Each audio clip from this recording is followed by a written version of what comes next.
Yay, it's here. Today is the intro and warm up to Sketchbook Revival, starting with some exercises in setting intentions and warming up. So let's get started. Welcome to my experience with Sketchbook Revival Workshop 2026. If you've seen the last couple of videos that I've done, you'll probably have an idea what this is about. If you haven't, Sketchbook Revival Workshop is a 2-week workshop that is free, and it's produced by Karen Abbott, and it's so much fun. Every day, if you sign up for it, every day you get an email, and in each email is 3 videos by different talented artists with tutorials for creating in your sketchbook. These tutorials are fun, they're playful, they're using a lot of different types of media, they're easy, and they're almost therapeutic. And I always look forward to starting this workshop. I apologize for my rough voice, I have a cold. This video is going to be all about sharing week 1 of the workshop with you. So grab a cup of tea and enjoy the show. We're out of town this week for my son's soccer tournament, and I was worried I wouldn't be able to get any workshop stuff done.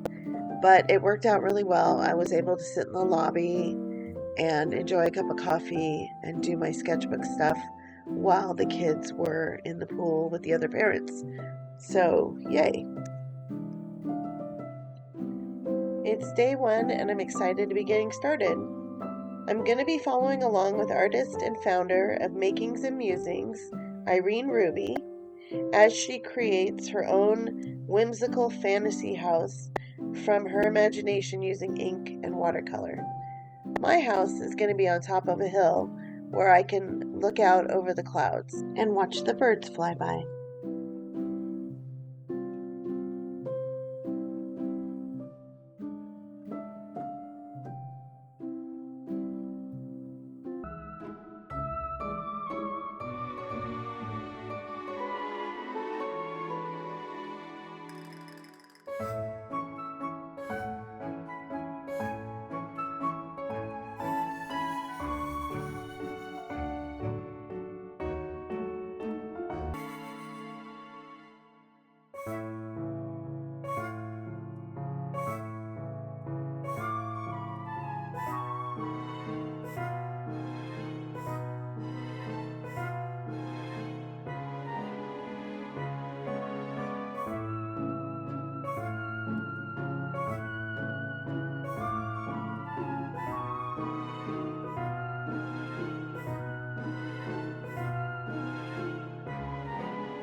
My favorite part of this is adding the colored pencils on top. It adds depth and texture and vibrancy, and I just love the color combinations, and it's so much fun.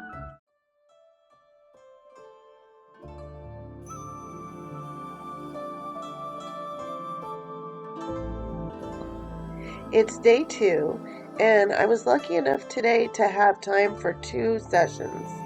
The first one is taught by sumie artist and certified instructor Kaoru Hirose, where she teaches 3 foundational sumie brushstrokes, which is Japanese ink painting, and how they can be used to create simple, elegant, and expressive representations of botanicals.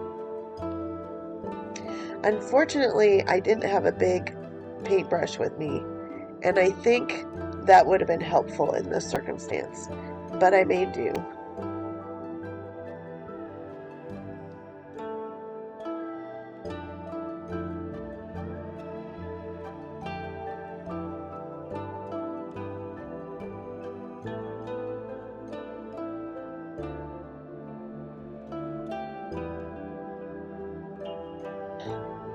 day 2, and it was the second video that I did with artist and educator Ildiko Karshe, and she helps you get to know your subject more intimately as you explore the dandelion plant through sketching, observation, and note-taking with your sketching and watercolor supplies.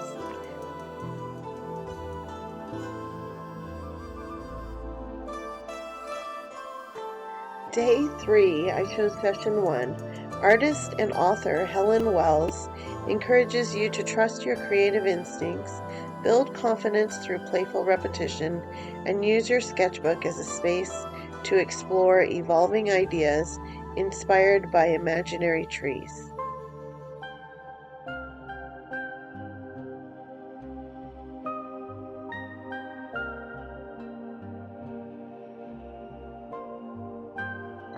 For this session, I'm using my pip marker, watercolor paints, and colored pencils.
It's day 4, and I'm getting ready to follow along with Eulalia Mejia and paint my own collage papers to make my own collage picture.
so excited to start the day with Sketchbook Revival. I've got my coffee, I opened my email, and I chose session 3 for today. Founder of Mindful Creative Muse, Cynthia Hawk, introduces Mood Minis, a quick mindful art journaling practice combining painting and drawing to relax, reduce stress, and check in with yourself while finding meaning in the marks you make even on busy days.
I'm glad I chose this paper in the book as it's nice and thick and can handle the water that I'm putting onto it. It's just a heavy duty mixed media paper. It probably wouldn't have been a good idea to use the smoother pages for this project. And I did include smoother pages in the back of the book. So I'll save those for other projects that aren't so heavy on the water.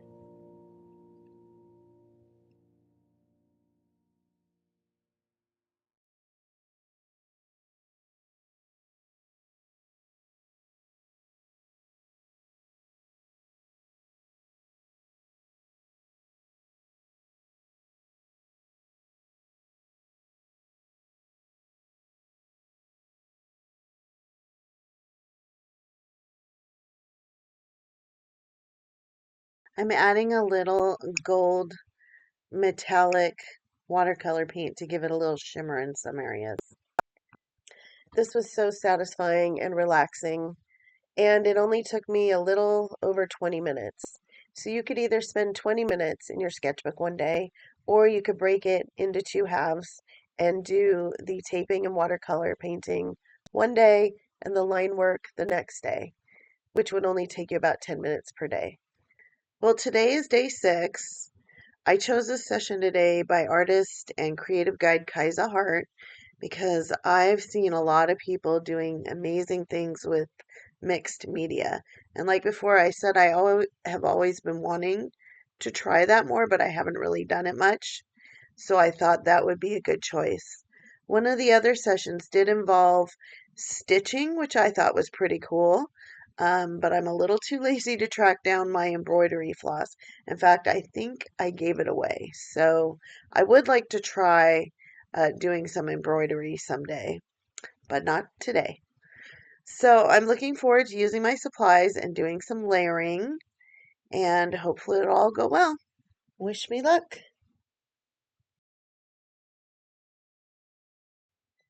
I chose this page to cover over because although I like the watercolor painting that I made, I think it's kind of pretty. I also feel like it's sort of boring. So I thought it would be a good one to use as a background for my page. I'm adding a little bit of teal blue on the left side of the spread to balance out with the flower vase jar. Kaisa let hers dry overnight in between the steps of layering, but I'm going to give mine a quick blow dry with the hair dryer just to make it go faster. It's nice that I'm finally getting to use these stencils that I've had for so many years and never used. They did come out a bit blobby, which might have been my technique, but that's all right because this isn't about perfection.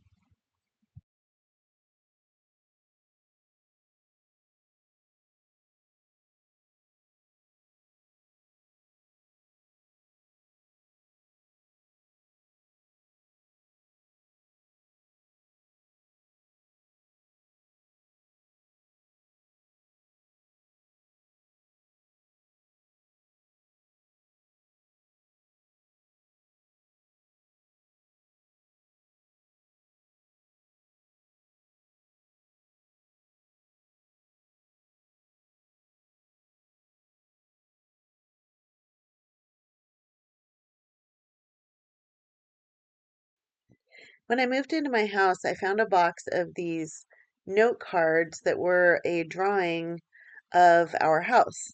So I cut out this little picture and I'm going to use it on this spread.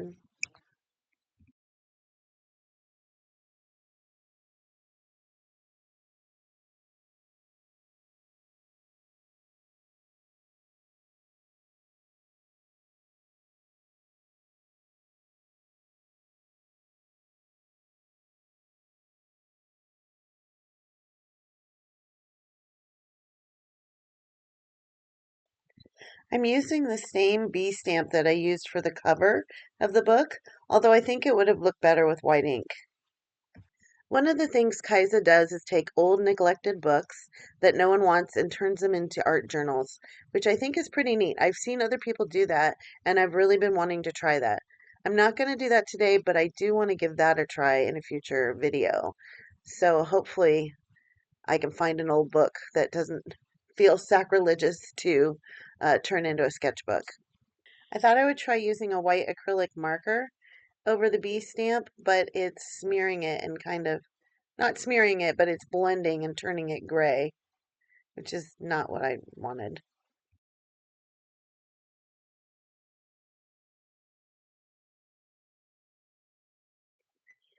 To be completely honest, I don't really love this spread, but I did really enjoy doing it. I don't think the composition is great and it feels a little sloppy looking, but I'd love to give it another try. That's why I added the word slow and patience to remind myself to slow down, be patient, and enjoy the process. So I highly recommend you give it a try. It's very therapeutic and fun.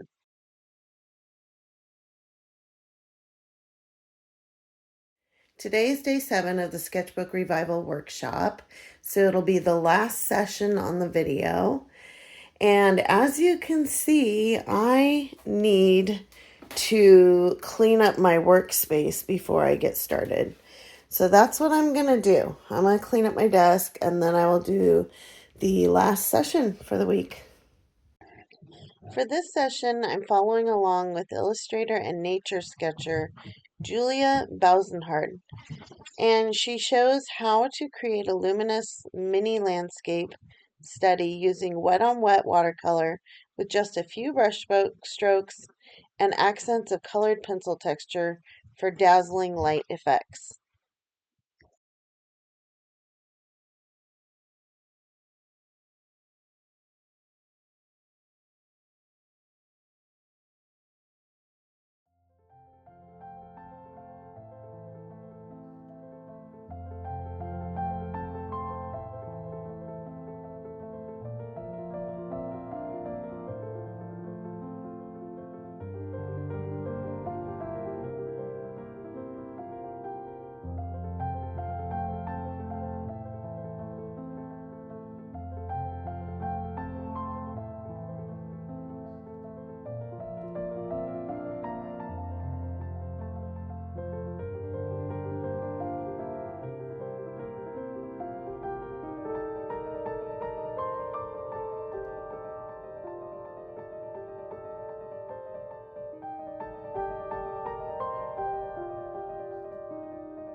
I love the way this one turned out.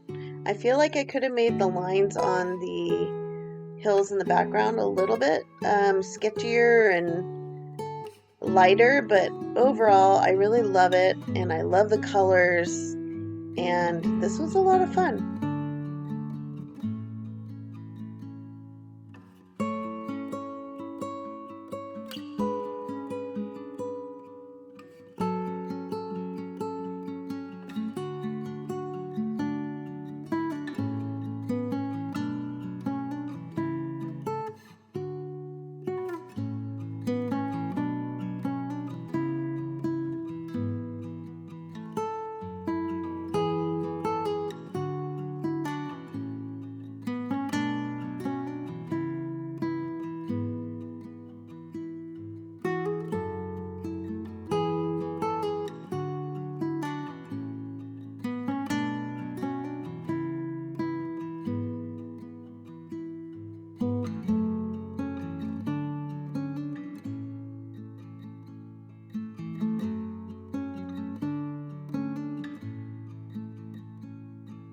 Well, I had so much fun this week.